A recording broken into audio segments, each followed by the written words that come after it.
I'm recording this, by the way, just in case people stopped off and they want to see it. Okay, page 566, problem number 13. We're going to continue to work with our knowledge of factoring here to solve this, but the one kind of wild card in this problem is that we can't determine whether there's a GCF right now, nor can we use the X tactic like we've learned because they didn't define what the variable C is, our last value, our integer, our y-intercept, in a bunch of different synonymous ways.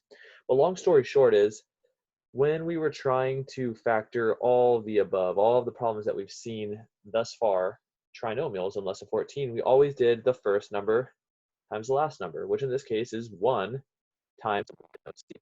So that's kind of the issue. And then we tried to use those factors that added up to our middle number, which in this case is 3. So really what we're doing here on number 13 is the following. We're saying, all right, is there a number, we'll just call it C, whose factors add up to 3. That's kind of what we're trying to do here. Is there a number whose factors add up to 3? And the very first thing that I think of when I think of numbers that add up to 3 are 1 and 2. So yeah, definitely factors could add up to 3 if your factors were 1 and 2.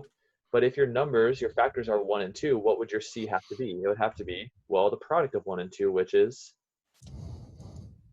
2. Cool. So now basically we figured out that if your C value was 2,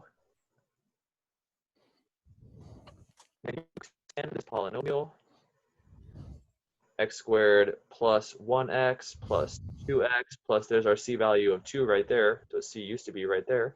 Now we said, all right, it's 2. And then we could factor by grouping. So here's showing it how it worked.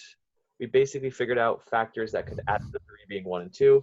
And then we factor by grouping, taking an x out of both ones. X squared and 1x can have the x removed. Get that in red. And what can I take out of both 2x and 2? A positive 2. Leaving me sure enough with the same parentheses, which is awesome because now we can combine the GCFs, the red x and 2, and get our factored form if our C value was 2. I did that quick, but does that kind of make sense? See the process there? Yeah. Cool. So B then basically says, all right, cool, we agree C could be 2. Is there any other number? The answer is yes, there's a few numbers. So what I'm going to do here is I'm just going to copy down this X chart down low, and I'm going to erase what C is right now because it's still an unknown. So are there any other factors of things that could add up to 3? So let's check it out. What could C be where the factors add up to 3? Well, give me 2 numbers that add up to 3. Do you have off the top of your head? 1.5. 1.5 and 1.5? Yeah. You're going hardcore with this at the decimals, but 100% 1.5 and 1.5 add up to 3. I like that. I was thinking you were probably going to go positive and negative, but you just went straight decimals. Right on. So really what C is going to be then, in this case, since those are factors of C, well then C is just going to be the product of 1.5 times 1.5, which I happen to have memorized because I'm a math teacher, but if you didn't, there would be no stress. You could use a calculator, and that is 2.25. So yeah, C could be 2.25 for sure. C could be 0. C could be -4 because -4 because -1 plus 4 equals +3.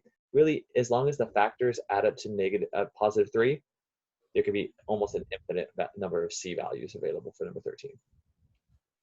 Okay. All right.